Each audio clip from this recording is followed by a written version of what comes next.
Student, जैसा कि हमने आपसे प्रॉमिस किया था पिछले वीडियो में कि हम नीट के लिए एक क्रैश कोर्स लॉन्च करेंगे ऑनलाइन प्लेटफॉर्म पे, जिसके अंदर अपन नीट के अंदर बेसिकली केमिस्ट्री के अकॉर्डिंग सारे के सारे टॉपिक को डिस्कस करेंगे। अपन इस पे मेन फोकस करेंगे कि जो थ्योरी है उसमें सारे कंसेप्ट भी आ जाइए, बट वो शॉर्ट रहे, मतलब कि उसके अंदर अपन ज़्यादा थ्योरी को डिटेल में डिस्कस नहीं करेंगे। ज़्यादातर इसको अपन क्या क्वेश्चंस के ओरिएंटेड इस कोर्स को क्या किया, लॉन्च किया, जिसके अंदर ज़्यादा अपन क्या करेंगे, क्वेश्चन प्रैक्टिस करेंगे। लेकिन थ्योरी कम डिस्कस करेंगे, इसका मतलब ये नहीं है कि कंसेप्ट नहीं, हम कंसेप्ट को पहले पूरा डिस्कस करेंगे और ज़्यादा अपना फोकस किस पर रहेगा, क्वेश्चन प्रैक्टिस पे। तो अपन सबसे पहले फिजिकल केमिस्ट्री को शुरू करें। जैसे कि आप देख रहे हैं, सबसे पहले अपन क्या शुरू कर रहे हैं, यहाँ पे मोल कंसेप्ट को शुरू कर रहे हैं, क्योंकि फिजिकल केमिस्ट्री पढ़ने के लिए अपने सबसे पहले मोल की तो इन्फॉर्मेशन होनी चाहिए अपने पास। अगर अपन मोल की बात करें तो मोल क्या है, क्यों इसकी ज़रूरत पड़ी, इन सब के बारे में बात करेंगे, ठीक है। तो मोल कंसेप्ट को पढ़ने के लिए सबसे पहले अपने को पढ़ना पड़ेगा एटॉमिक मास और मोलर मास क्या चीज़ है, ठीक है। इसकी थोड़ी सी अगर हिस्टोरिकल बैकग्राउंड में अगर मैं जाता हूँ तो आपको मैं बताता हूँ। देखो अपन बात करें लगभग 19th सेंचुरी से पहले, अगर अपन बात करें वर्तमान के अंदर जो एज ए प्रेजेंट टाइम है, उसके अंदर जो किसी एटम का मास या किसी मॉलिक्यूल का मास पता करने के लिए जिस मेथड का यूज करते हैं उसको क्या बोलते हैं अपन, मास स्पेक्ट्रोमीट्री। क्या है मास स्पेक्ट्रोमीट्री? देखो अपने को इसके बारे में ज्यादा डिटेल में स्टडी नहीं करनी है। मास स्पेक्ट्रोमीट्री जो प्रेजेंट टाइम में जो मॉडर्न मेथड है वो क्या है, स्पेक्ट्रोस्कोपी का क्या है मेरे पास मेथड है, जिसको क्या बोलते हैं अपन, मास स्पेक्ट्रोमीट्री बोला जाता है। इसके बारे में अपन डिटेल में स्टडी आप तो नहीं करोगे, लेकिन जो अपने हायर स्टडी करते हैं जो स्टूडेंट, ग्रेजुएशन मास्टर्स डिग्री अच्छे इंस्टीट्यूट्स में, तो वहाँ पर आपको पूरी की पूरी एक सीरीज चलती है स्पेक्ट्रोस्कोपी की। वहाँ पर पर्टिकुलर स्पेक्ट्रोस्कोपी डिफरेंट प्रकार के, जैसे NMR है, मास स्पेक्ट्रोमीट्री, इन सब की क्या की जाती है, स्टडी की जाती है। तो वहाँ पर आप इसके पूरा प्रिंसिपल, ये कैसे काम करता है, कैसे इसका यूज होता है, ये सब क्या करते हैं, स्टडी करते हैं। वो क्या हायर क्लास होगी। लेकिन ये मास स्पेक्ट्रोस्कोपी है, स्पेक्ट्रोस्कोपी तो बहुत ही क्या है, रिसेंट मेथड है, ये तो आधुनिक तकनीक होगी। लेकिन उससे पहले लगभग 19th सेंचुरी के अंदर अपन इसकी स्टडी के लिए कैसे, किसी भी का अगर अपन को मास क्या करनी है, स्टडी करनी है, तो उसके लिए क्या करते थे, एक रिलेटिव मेथड का यूज करते थे। स्पेक्ट्रोस्कोपी उस टाइम नहीं थी, उस टाइम अपने पास स्पेक्ट्रोस्कोपी नहीं थी, तो एक रिलेटिव मेथड का यूज करते थे। 19th सेंचुरी से पहले अपन क्या, एक रिलेटिव मेथड। रिलेटिव मेथड का क्या मतलब हुआ, सिंपल, कि अपन किसी का मास मान लेते हैं, है ना, किसी का एक का मास मान लेते हैं, कुछ भी। पहले अपने पास ऐसी टेक्निक थी नहीं कि किसी एटम के मास को क्या कर सके अपन, मेजर कर सके। तो क्या किसी भी एक एटम के मास को हाइपोथेटिकली कोई नंबर दे दिया और उसके रेस्पेक्ट में अपन क्या कर सकते हैं, उसको पता कर सकते हैं। जैसे काफी एक फनी इंसिडेंट आपको पता है कि मैं बोलूं कि ये लाइन है, ये मेरी लाइन लंबी है या छोटी, मतलब इसकी लेंथ ज्यादा है कि कम, तो अपन अब तब तक नहीं बता सकते कि आप किसके रेस्पेक्ट में बात कर रहे हो। कैसे, अगर मैं बोलूं कि ये क्या एक छोटी लाइन है, छोटी लाइन है, तो अब देखो ये क्या होगी, लंबी लाइन। अगर मैं बोल देता हूँ एक लंबी लाइन है, तब ये क्या होगी, एक छोटी लाइन। यानी कि किसी के रेस्पेक्ट में रिलेटिवली अपन किसी को मेजरमेंट करते हैं तो उसको क्या बोल देते हैं, रिलेटिव मेथड। इसको हिंदी में क्या बोलते हैं, सापेक्ष विधि का उपयोग किया जाता था। किसके रेस्पेक्ट में मापा जाता था? देखो अपन को पता है कि पीरियोडिक टेबल में सबसे लाइटर एटम कौन है, मेरा हाइड्रोजन। अगर मैं H एटम की बात कर दूं, हाइड्रोजन एटम की बात करूं, तो ये क्या होता है, सबसे लाइटर, यानी कि सबसे हल्का होता है। तो ऐसा माना, क्या किया गया कि हाइड्रोजन के जो मास है, जो हाइड्रोजन एटम का जो मास है, उसको मैंने क्या मान लिया, 1, एक मान लिया। कोई यूनिट नहीं है, कुछ नहीं है, सिंपल इसको क्या बोल दिया, 1 बोल दिया। यानी कि हाइड्रोजन का जो मास है ना, वो मैंने क्या मान लिया, 1 मान लिया। अब बाकी एटम है, जैसे कार्बन का मेरे को क्या पता करना है, कार्बन का एटॉमिक मास पता करना है, तो मैं देखूंगा कि कार्बन का एटम हाइड्रोजन के रेस्पेक्ट में उसके रिलेटिवली कितना भारी है या कितना हल्का है, तो वही उसका क्या हो जाता है, उसका एटॉमिक वेट हो जाता था। यानी कि 19th सेंचुरी तक अपन किसका यूज करते थे, रिलेटिव मेथड का यूज करते थे। लेकिन उसके बाद में अगर मैं बात करूं नेक्स्ट अपने 1960 के अंदर, इसके अंदर क्या होगा, एक डिफरेंस आया। 1960 के अंदर क्या होगा, इस मेथड के अंदर एक फर्क आया। फर्क कुछ नहीं आया, सिंपल इसके अंदर अपन ने हाइड्रोजन की जगह किसको यूज करना शुरू कर दिया, C12। कार्बन के कई आइसोटोप अपन जानते हैं, उसी में उसका एक आइसोटोप क्या होता है, C12 आइसोटोप का क्या होने लग गया, यूज होने लग गया। इसके अब अपन जो एटॉमिक मास का जो मेजरमेंट करने के लगे 1960 के बाद में कि कार्बन 12 का जो आइसोटोप होता है ना, उसके रेस्पेक्ट में, उसके रिलेटिव में कोई एटम कितना हल्का है या कितना भारी है। ठीक है, तो इसको क्या माना गया, जो इसके अंदर क्या बोला कि जो भाई C12 का जो एटॉमिक मास है उसको क्या मान लीजिए, एक यूनिट मान ली 12 AMU, एटॉमिक मास यूनिट। ठीक है भाई, C12 का जो कार्बन 12 का जो आइसोटोप होता है उसका जो वेट होता है उसने अपने क्या मान लिया 12 AMU। तो यहां से मैं क्या 1 AMU बोल सकता हूं क्या, तो इसको क्या बोल सकता हूं मैं 1 AMU इजिकल्स टू C12 का जो भी मास है, C12 के मास को किससे डिवाइडेड कर दूं, अगर मैं 12 से डिवाइडेड कर दूं तो मेरे पास किसकी वैल्यू आ जाएगी 1 AMU। अब इस AMU को अगर मैं ग्राम में क्या करना चाहूं, चेंज करना चाहूं तो उसकी वैल्यू कितनी होती है, सिंपल आपको याद रखना 1 AMU is equal to 1.6605 approx into 10⁻⁻24 gram. ये मेरे पास क्या आ गई, 1 AMU की क्या होगी मेरे पास वैल्यू आ गई। अब बाकी को जिसको भी मेजरमेंट करना है, जिस भी अपन किसके रेस्पेक्ट में करने लगे, C12 कार्बन 12 के आइसोटोप समस्थानिक के रेस्पेक्ट में अपने उसका क्या कर लिया, वेट को मेजरमेंट कर लिया। उसको कितना बोल दिया 12 AMU, और 1 AMU कितना हो गया, सीधी सी बात है 12 C12 के मास को किससे डिवाइड कर दूं मैं 12 से डिवाइड कर दूं तो 1 AMU की वैल्यू। अगर AMU को मेरे को ग्राम में चेंज करना तो इसको कितने से मल्टीप्लाई कर दूंगा 1.6605 इंटू 10⁻⁻24 ग्राम, ये क्या होगी मेरी होगी। उसके बाद में इस AMU को आजकल रिप्लेस कर दिया किससे, म्यू को से। म्यू को इसको क्या बोलते हैं, सिंपल यूनिफाइड मास। ठीक है, ये तो अपनी होगी स्टोरी की कैसे अपने किसी भी एटम को, एटॉमिक या मोलर मास को कैसे मेजरमेंट करना शुरू किया। यहाँ तक कोई डाउट है, ठीक। अब अपन चलते हैं जहाँ से सिंपल मेरे क्वेश्चन आते हैं, मोल क्या है क्या नहीं है, वहां से अपन इसकी क्या करते हैं स्टडी करते हैं सिंपल। अच्छा, इसके अंदर आप वो डिस्कवरी दे रखी है मोल के बारे में कैसे। अगर मैं मोल की बात करूं कि मोल है क्या, देखो पहली बात तो मोल की जरूरत क्यों पड़ी। देखो किसी भी सब्सटेंस को मेजरमेंट करने के लिए, मापने के लिए मेरे को कोई ना कोई क्या चाहिए, यूनिट चाहिए। अरे किसी भी चीज को मापने के लिए किसी न किसी इकाई या यूनिट की मेरे को क्या होती है, रिक्वायरमेंट होती है। ऐसा ही नहीं, ऐसा ही पद्धति के अंदर अपने किसी भी मेथड को मापने के लिए क्या होता है, अपने पास क्या 7th बेस यूनिट होती है। अपने पास क्या 7th बेस यूनिट होती है। 6 यूनिट पहले से थी और 7वीं यूनिट किसको इंट्रोड्यूस किया गया, मोल को। जैसे किसी के अगर मेरे को द्रव्यमान को मापना है तो ऐसा ही मैं किससे मापते अपन, केजी के अंदर। अगर मेरे लेंथ को मापना है तो मीटर के अंदर, टाइम को मापना है तो किसके अंदर, सेकंड के अंदर, टेम्परेचर को मापना है तो किसके अंदर मापते हैं, केल्विन के अंदर। उसी तरह अगर किसी सब्सटेंस की मात्रा को माइक्रोस्कोपिक लेवल, एटॉमिक लेवल पर मेरे को मेजरमेंट करना है तो उसके लिए एक यूनिट की रिक्वायरमेंट करी और उस यूनिट को क्या बोला गया, मोल बोला गया। तो बेसिकली मोल है क्या, तो आपने कई तरह की डेफिनेशन पढ़ी होगी। तो मैं क्या बोलूं, किसी भी सब्सटेंस के अंदर, किसी भी सब्सटेंस है, मान लीजिए कोई भी सब्सटेंस हो सकता है, मान लीजिए वो मार्कर हो सकता है, एक पानी की बोतल हो सकती है।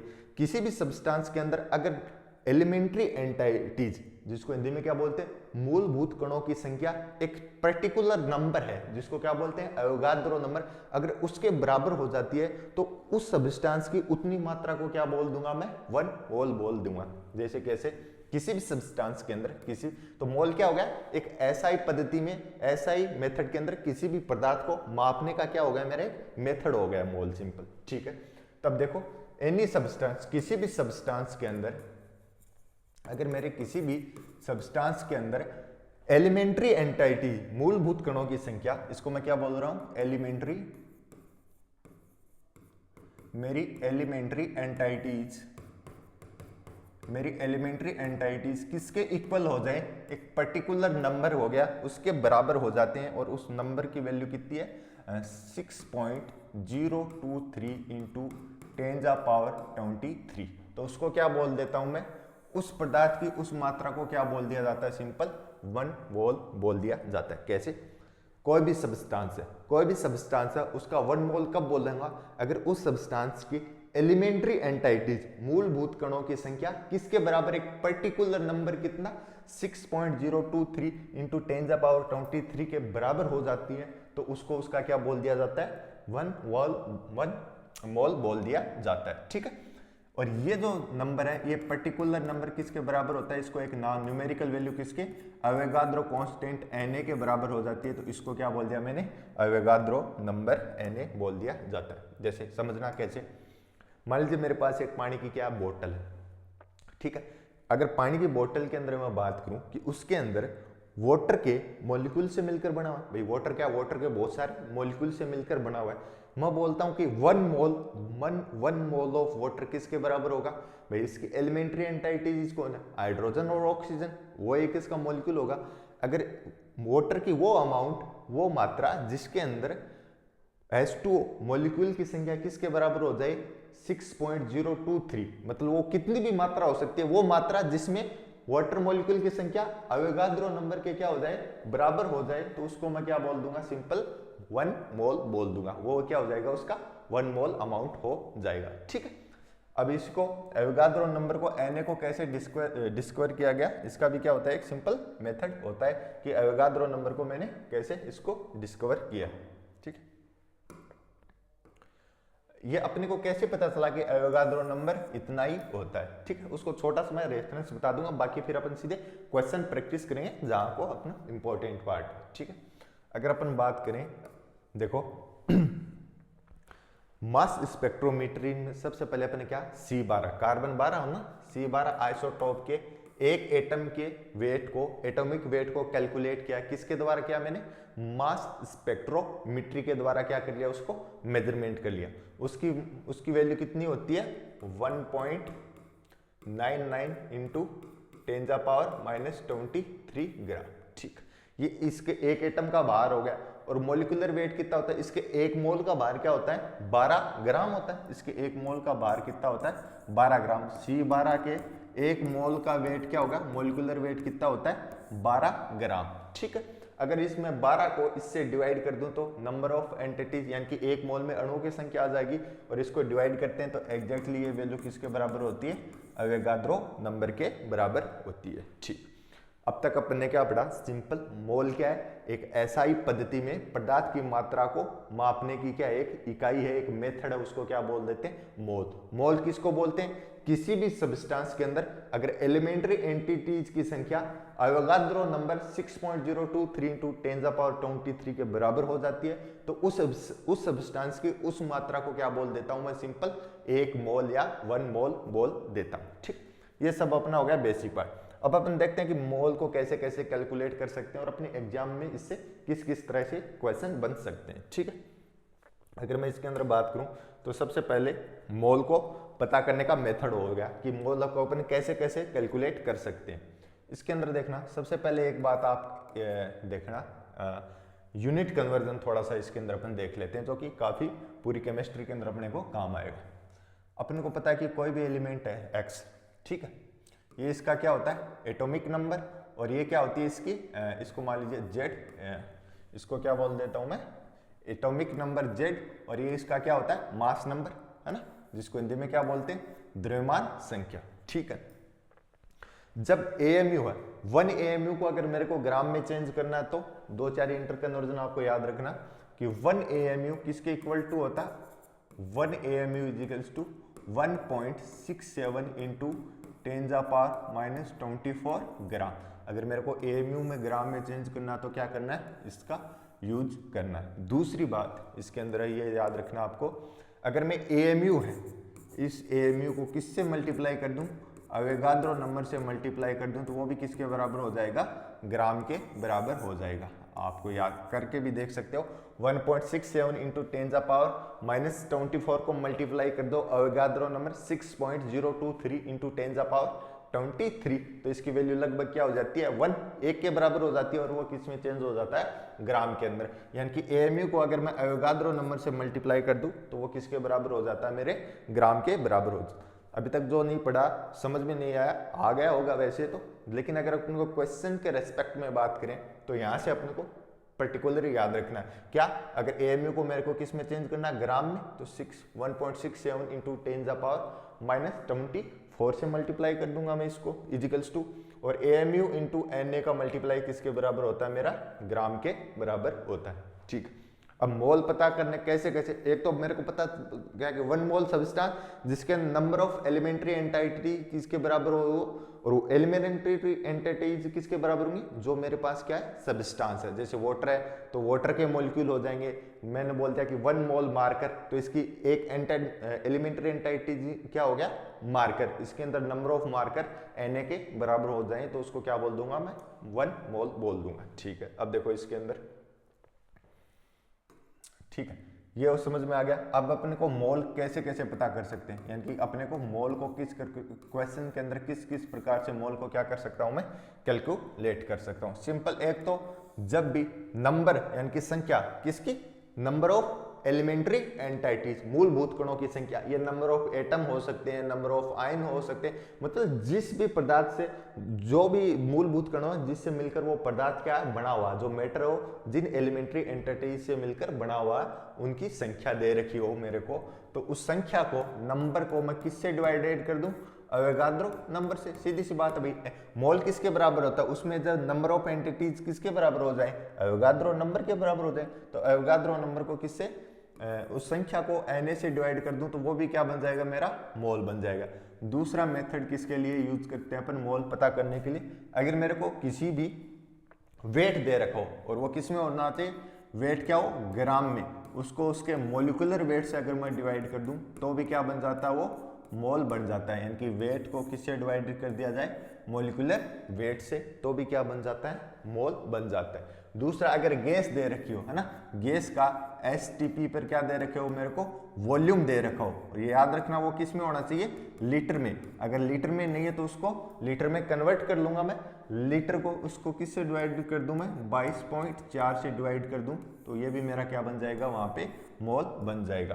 तो सिंपल मोल पता करने के मेरे पास क्या 3 मेथड आ गए। अगर मेरे को किसी भी नंबर दे रखा हो तो उसको किससे डिवाइडेड कर दूंगा, अवोगाद्रो नंबर से डिवाइड कर दूंगा, तो वो क्या हो जाएगा, मोल। अगर मेरा किसी को वेट दे रखा हो तो उसको उसके अणुभार मोलिकुलर वेट से डिवाइड कर दूंगा, और किसी गैस का एसटीपी पर मेरे को क्या दे रखा हो, वॉल्यूम दे रखा हो, तो उससे 22.4 से डिवाइड कर दूंगा, तो जो भी नंबर आएगा वो उसके किसके बराबर हो जाएगा, मोल के बराबर हो जाएगा। अब देखो इससे किस तरह के क्वेश्चन बनते हैं। देखो सबसे पहले अपने सीधा सिंपल क्वेश्चन बनेगा, आपको वेट दे रखे, कोई मॉलिक्यूल क्या क्या देते, वेट दे रखे ग्राम के अंदर, फिर अपन उसका मॉलिक्यूलर वेट निकाल देंगे और उसको उससे क्या कर देंगे, डिवाइड कर देंगे, तो अपने को क्या पता चल जाएगा, वहां से उसके अंदर नंबर ऑफ मोल कैलकुलेट कर सकते हैं।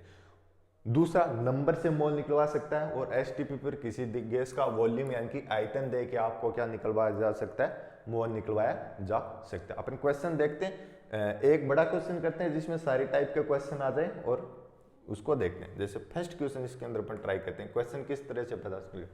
पहले सिंपल क्वेश्चन से शुरू करते हैं, ठीक है। मान लीजिए आपके पास क्या है, सिंपल, आपके पास क्या दे रखा, 18 ग्राम ग्लूकोज, ठीक है, 18 ग्राम ग्लूकोज दे रखा है, और उसके अंदर आपको कैलकुलेट करवा रहा है। कई क्वेश्चन है, देखो पहला पार्ट के अंदर बता रहा हूं कि इसके अंदर आपको बताइए नंबर ऑफ मोल कितने, ठीक है, नंबर ऑफ मोल, ग्लूकोज के नंबर ऑफ मोल कितने। सेकंड क्वेश्चन बता रहा है कि इसके अंदर नंबर ऑफ मॉलिक्यूल्स कितने, ठीक है, यानी कि इसके अंदर 18 ग्राम के अंदर, 18 ग्राम ग्लूकोज के अंदर ग्लूकोज के कितने अणु हैं, नंबर ऑफ मॉलिक्यूल्स कैलकुलेट किए। या तीसरे प्रकार का क्वेश्चन पूछ लेगा कि इसके अंदर नंबर ऑफ एटम्स कितने, भाई मॉलिक्यूल एटम्स मिलके तो अणु बनाएंगे, नंबर ऑफ एटम्स आप किसकी बताओ, इसके अंदर नंबर ऑफ एटम्स कितने।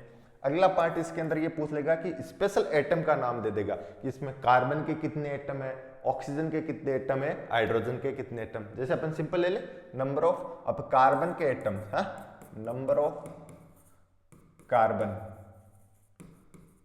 Atoms, number of carbon atoms कितने। इस तरह से क्वेश्चन पूछा जा सकता है। अपने एक बड़ा क्वेश्चन ले लिया क्योंकि अपने को टाइम भी थोड़ा क्या करना है, बचाना है इसके अंदर, ठीक है। अब इसके सॉल्यूशन को शुरू करता हूं, जिनको आता है वो खुद से ट्राई करें। देखिए देखो सबसे पहले ऐसे क्वेश्चन को निकालने का तरीका है कि आपकी जो कनेक्टेड है, कनेक्टिव कड़ी क्या है, सबसे पहले आपको किसको कैलकुलेट करना है, आपको मोल को कैलकुलेट करना है। एक बार आपने मोल निकाल लिया तो उससे बाकी की भी कैलकुलेशन इजीली हो सकती है। कैसे? सबसे पहले मेरे को क्या पता करना है, मोल पता करना है, क्योंकि बिना मोल के तो मैं कर ही नहीं पाऊंगा। सबसे पहले मेरे को क्या पता करना है, इसके अंदर मोल के बारे में पता करना है, मोल क्या है मेरा। ठीक है, अब देखो इस क्वेश्चन के अंदर, देखो इस क्वेश्चन के अंदर सिंपल देखो मेरे पास क्या दे रखा है, ग्लूकोज दे रखा है, कितना 18 ग्राम, यानी कि मेरे पास क्या है, वेट है, और वेट से अपन को मोल निकालने का तरीका क्या होता है, उसके मोलिकुलर वेट्स को क्या कर देता हूं मैं, डिवाइड कर देता हूं। ठीक है, तो मुझको पता है कि मेरा मोल बराबर क्या होता है, अगर मेरे को वेट मिल जाए ग्राम के अंदर और उसको किससे डिवाइड कर दूं मैं, मोलिकुलर वेट से, तो मैं यहाँ से क्या पता चल जाएगा, मेरे को मोल के बारे में क्या हो जाएगा, पता चल जाएगा। देखो देखते हैं वेट, अच्छा ग्लूकोज क्या होता है ये तो सब जानते हैं, C6H12O6। अगर इसका मोलिकुलर वेट कैलकुलेट तो करना जानते हैं अपन सब, कितना होगा, ये तो बहुत बेसिक बात है। कार्बन 12, इसको पूरों को जोड़ेगा तो कितना आ जाएगा 180, इसका मोलिकुलर वेट कितना है 180। ठीक, अगर मेरे को यहाँ ग्लूकोज के मोल, पहले क्वेश्चन का पार्ट है, यहाँ से मैं मोल बता सकता हूँ क्या, यानी कि वेट और किसमें, ग्राम में, कितने 18, मोलिकुलर वेट कितना है इसका 180, इसको डिवाइड कर दूं तो ये क्या हो जाएगा 0.1 मोल। मेरा पहला क्वेश्चन का आंसर हो गया कि नंबर ऑफ मोल, यानी कि 18 ग्राम ग्लूकोज किसके 0.1 मोल के क्या हो जाएगा, ये बराबर हो जाएगा। ठीक, ये मेरा क्या हो गया, एक पार्ट हो गया सिंपल। ठीक है, अब दूसरा इसके अंदर क्या पूछ रखा है, दूसरा इसके अंदर पूछ रखा है, मेरा बी पार्ट का सॉल्यूशन मैं यहाँ कर रहा हूँ, नंबर ऑफ क्या पता है, नंबर ऑफ मॉलिक्यूल्स, यानी कि इसके अंदर अणुओं की संख्या कितनी है। ठीक, मेरे पास को मोल मिल गया, और मोल अपन नंबर कैसे पता करते हैं उसके अंदर देखते हैं।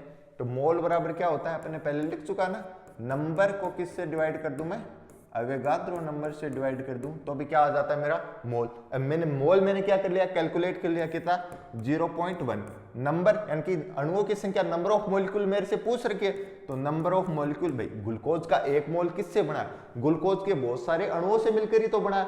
और अपने कहा कि 1 मोल यानी कि ग्लूकोज की एक मोल एंटिटीज को किसको बोलूंगा, जिसके अंदर ग्लूकोज के नंबर ऑफ मॉलिक्यूल किसके बराबर हो जाएंगे, अवोगाद्रो संख्या के बराबर हो जाएंगे। तो यहां से मैं मोल क्या लिख सकता हूं, नंबर बटे अवोगाद्रो नंबर।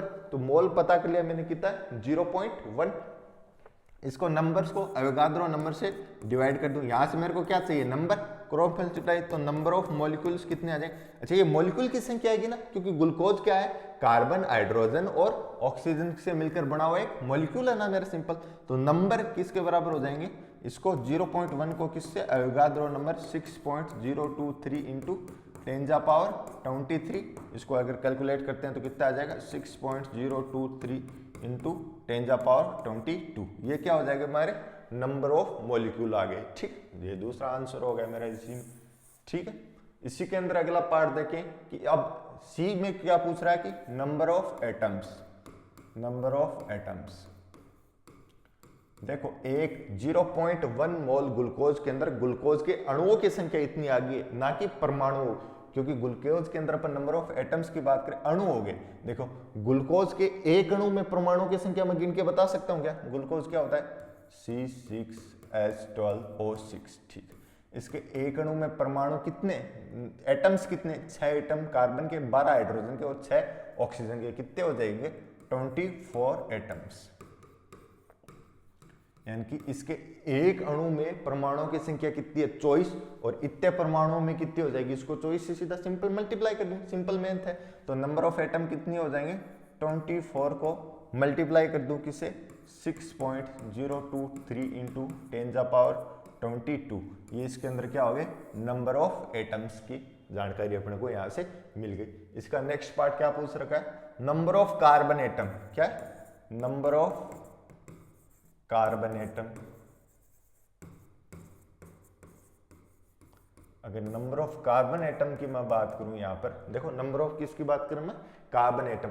ये तो क्या है, टोटल एटम। अब देखो कार्बन के कितने एटम है 6, अब एक मॉलिक्यूल के अंदर कितने हैं 6 एटम, और मॉलिक्यूल की संख्या कितनी इतनी, तो इस बार के 6 से किसको मल्टीप्लाई कर दूंगा 6.023 इंटू 10⁻22, ऐसे ये क्या हो जाएगी नंबर ऑफ कार्बन एटम। यही अगर मेरे पूछ ले नंबर ऑफ हाइड्रोजन, तो इसको नंबर ऑफ मॉलिक्यूल को कितने से मल्टीप्लाई कर दूंगा 12, क्योंकि एक मॉलिक्यूल में अणुओं परमाणुओं की संख्या कितनी है, हाइड्रोजन के एटम्स के नंबर कितने 12, तो इसको किससे मल्टीप्लाई कर दूंगा मैं, सिंपल 12 से मल्टीप्लाई कर दूं। एक तो इस टाइप के क्या सिंपल क्वेश्चन बन सकते हैं।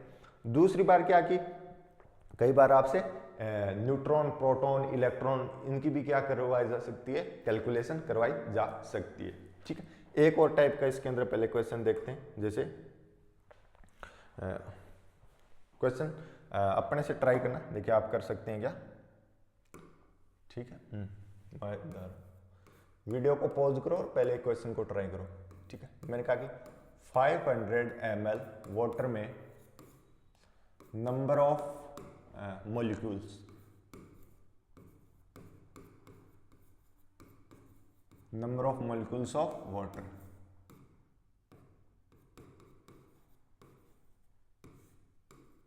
ये क्वेश्चन है कि 500 ml वाटर के अंदर मोटर के मॉलिक्यूल यानी कि अणुओं की संख्या को आपको क्या करना है, कैलकुलेट करना है। बताइए कितना क्या होगा। ठीक है, चलो इसको सॉल्यूशन करते हैं। इसका मेरे पास क्या दे रखा, वॉल्यूम दे रखा है। अब देखो मोल पता करने के पास मेरे तीन तरीके, या तो मेरे पास क्या हो, संख्या हो, किसी की भी संख्या, किसकी, नंबर ऑफ एंटिटीज यानी कि मूलभूत कणों की संख्या दे रखी हो। क्या वाटर के संख्या दे रखी है, नहीं दे रखी है। या फिर मेरे पास क्या हो, वेट हो, वो भी किसमें, ग्राम में। क्या मेरे पास बार दे रखा, वेट है, नहीं दे रखा।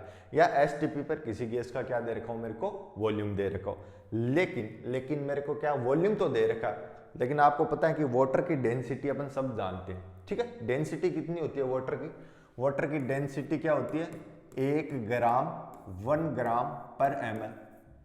1 ग्राम पर ml का डेंसिटी का क्या मतलब होता है, 1 ग्राम पर ml डेंसिटी का मतलब क्या होता है कि 1 मिलीलीटर वाटर का जो वेट होता है वो कितना होता है, 1 ग्राम होता है। अब मेरे को डेंसिटी और वाटर की डेंसिटी क्या होती है, 1 होती है, और वाटर की डेंसिटी क्या होती है, 1 इजिकल्स टू 1। वाटर की डेंसिटी क्या होती है, 1। ठीक है, यानी कि वाटर की डेंसिटी 1 का मतलब क्या होता है कि 1 मिलीलीटर वाटर के अंदर वाटर का भार कितना होता है, वेट कितना होता है, 1 ग्राम होता है। क्योंकि यहां से मेरे को वॉल्यूम से क्या निकालना पड़ेगा, वेट, तभी तो मैं इसका मोल कैलकुलेट, एक बार मोल कैलकुलेट कर लिया उसके बाद में तो मर्जी जो पूछे उसको क्या कर सकते हैं अपन, इजीली कैलकुलेट कर सकते हैं। ठीक है, डेंसिटी वाटर की हो गई 1। ठीक है, मेरे पास वॉल्यूम, डेंसिटी बराबर होता क्या है, बिल्कुल छोटी क्लासों में मास बट्टे वॉल्यूम। ये है मेरे पास, ये है, तो ये नहीं पता कर सकता क्या, बिल्कुल पता कर सकता हूं, 1। अब देखो डेंसिटी क्या है, ग्राम पर ml में, तो सारी जो सीजीएस के अंदर लूंगा हर यूनिट। ठीक है, मेरे पास जो मास आएगा वो किस में आएगा, ग्राम में, और वॉल्यूम भी किस में लेना मेरे को, मिलीलीटर में, और दे भी किस में रखा, मिलीलीटर में। तो यहां से मेरे पास मास कितना आ गया, 500 ग्राम। एक बार क्या होता है, मास आ गया, तो यहां से मैं क्या पता कर सकता हूं, मोल पता कर सकता हूं, क्योंकि मोल बराबर क्या होता है, अगर मेरे पास वेट दे रखा हो किस में, ग्राम के अंदर, तो उसको किससे डिवाइड कर दूंगा मैं, उसके मोलिकुलर वेट से डिवाइड करता हूं, तो क्या हो जाएगा, मेरा मोल आ जाएगा। इसके अंदर देखो सिंपल, वेट कितना आ गया यहाँ से 500 ग्राम। ठीक है, और वाटर का मोलिकुलर वेट कितना होता है, सब जानते हैं कितना, वाटर क्या होता है, H2O, इसका मोलिकुलर वेट कितना होता है 18, 2 हाइड्रोजन के और 16 किसका, ऑक्सीजन का। इसको मैं 18 से डिवाइड कर दूं तो ये मेरा क्या हो जाएगा, नंबर ऑफ मोल आ गए। इतने क्या हो गए मेरे पास, यानी कि 500 ml वाटर के अंदर वाटर के कितने मोल है, 500 डिवाइडेड बाई 18, ये क्या हो गया मेरा नंबर ऑफ मोल। तो क्या क्वेश्चन के अंदर मेरे को नंबर ऑफ मोल पूछा है क्या, नहीं, मेरे को तो क्या नंबर ऑफ मॉलिक्यूल्स यानी कि अणुओं की संख्या, और मेरे को पता कि मोल बराबर की संख्या पता करने का फॉर्मूला क्या होता है, n नंबर बट्टे अवोगाद्रो नंबर। मेरे पास ये पता है, इसको मैं जानता हूं, यहां से इसको निकाल सकता हूं, cross number of molecules of water, number of molecules of water equals to किसके बराबर हो जाएगा, number of molecule of water किसके इजिकल्स टू हो जाएगा, नंबर को किसका मोल कितना हो गया मेरा 500 डिवाइडेड बाई 18, और इसको किससे डिवाइड मल्टीप्लाई कर दूंगा, अवोगाद्रो नंबर 6.02 इंटू 10⁻, मेरा 23। यहाँ से जो कैलकुलेट करेंगे, यानी कि 500 ml वाटर के अंदर वो क्या आ जाएगा, नंबर ऑफ मॉलिक्यूल यानी कि वाटर के अणुओं की संख्या, यहाँ से क्या कर सकते हैं अपन, इजीली कैलकुलेट कर सकते हैं। एक और क्वेश्चन इस पर प्रैक्टिस करते हैं, उसके बाद में नेक्स्ट कंसेप्ट चलेंगे मोल पे। ठीक है, जैसे चलो ऐसे करते हैं इसको, ठीक। नेक्स्ट क्वेश्चन देखो कि एसटीपी पर, ठीक है, एसटीपी पर जो अमोनिया गैस, एसटीपी पर अमोनिया गैस है, इसका जो वॉल्यूम है, ठीक है, वॉल्यूम है वो कितना पाया गया है, उसका जो वॉल्यूम है वो मान लीजिए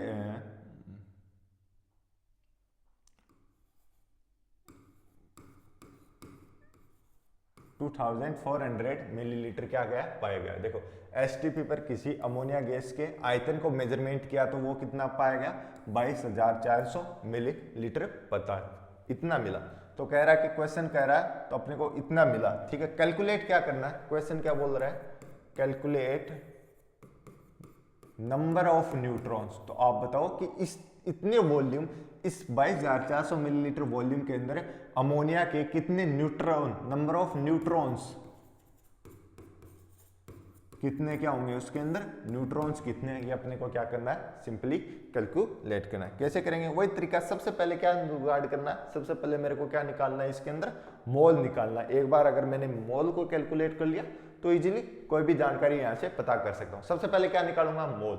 एसटीपी पर गैस का क्या दे रखा है मेरे को, वॉल्यूम। तो तीसरा तरीका, किसी अगर मोल निकालने का तीसरा मेथड हो जाएगा ना, एसटीपी पर किसी गैस का मेरे को क्या वॉल्यूम दे रखा है, तो मोल इजिकल्स टू क्या हो जाएगा, उसका वॉल्यूम किसमें, लीटर में। अरे वॉल्यूम किसमें, लीटर में, और इसको डिवाइडेड कर दूं किसको, 22.4 से क्या कर देता हूँ उसको डिवाइड।